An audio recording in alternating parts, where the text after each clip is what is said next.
अज़ीज़ानी गिरामी, अॼुकल्ह जेकॾहिं तव्हां असां दुनिया जे नक्शे ते नज़र कयूं था त दुनिया जे नक्शे में मुस्लमान जे हाल ते ॾाढो ज़ुल्म पियो कयो वञे, मुस्लमान जे मथां वॾो ज़ुल्म पियो कयो वञे। लेकिन हिन वक़्तु पूरी दुनिया ख़ामोश आहे, पूरी दुनिया खे सुकूत आहे।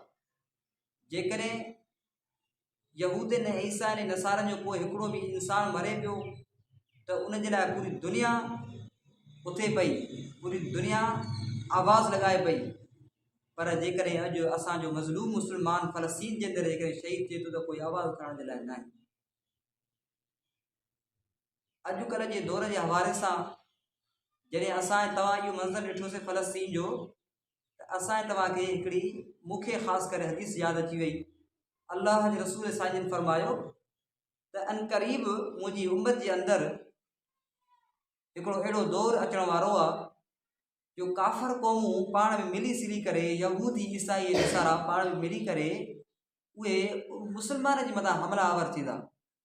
सहाबा इकराम जो मजमू हुयो, सहाबा वेठा हुआ, उन्हनि अर्ज़ु कयो या रसूल अल्लाह, काफ़र ईसाई यहूदी मिली करे मुस्लमान जे मथां हमलो कंदा त छा मुस्लमान उन्हनि ॾींहंनि में घटि हूंदा छा?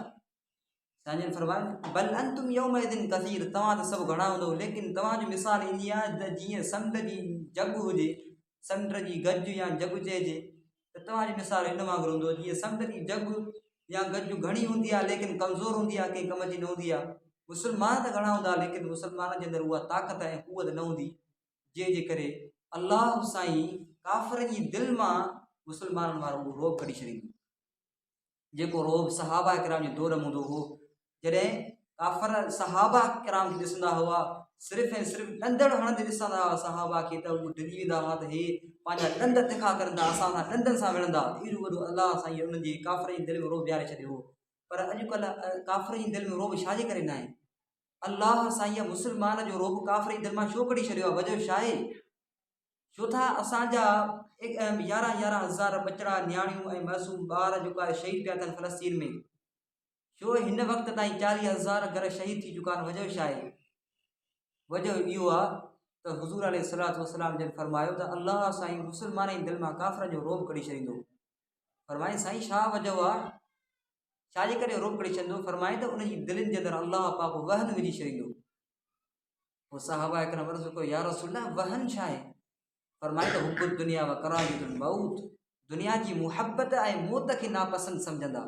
अॼुकल्ह मुस्लमान जा हाल ॾिसो, मुस्लमाननि वटि आबादी सभ खां घणी, मुस्लमाननि वटि $2 खरब मईशत आहे, मुस्लमाननि वटि 40% गैस मौजूदु आहे, मुस्लमाननि वटि 48% तेल मौजूदु आहे, ऐं इस्लाम ऐं मुस्लमान माना फैलजड़ जे हवाले सां सभ खां मथे आहिनि। लेकिन उन जे बावजूद बि जेकॾहिं नज़र कजे थी त दुनिया जे अंदरि मुस्लमान जा मुल्क ई सभ खां वधीक डिॼंदा पिया।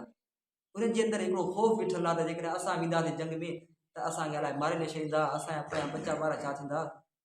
अल्लाह साईं इंशाअल्लाह असां तव्हांखे हिकिड़ी ईमानी हमीत, ईमानी गैरत अता फरमाए, जो असां तव्हांजे अंदरि इहो जज़्बो अची वञे, जो असां तव्हां बि हिकिड़ी जज़्बे जे हवाले सां जेकॾहिं असां तव्हांखे ताक़त हुजे असां बि तव्हां बि हलिया वञो, फ़लस्तीन हलिया वञो।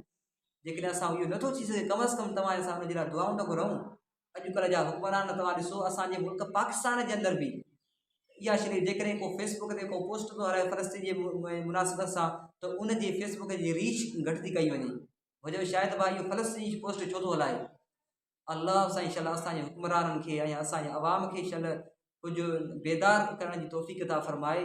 अल्लाह साईं असांजे अंदरि अहिड़ा के अमल पैदा करे जंहिंसां असां फ़लस्तीन जी मदद करे सघूं, जंहिंसां असां फ़लस्तीन जे लाइ दुआऊं करे सघूं।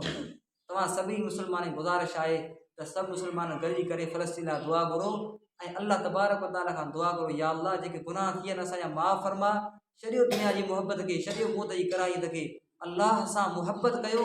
इंशाअल्लाह अल्लाह साईं काफ़िर जी दिलि में तव्हांजो रोब विझंदो ऐं अल्लाह साईं काफ़िरनि खे हर हाल में शिकस्त ॾींदो।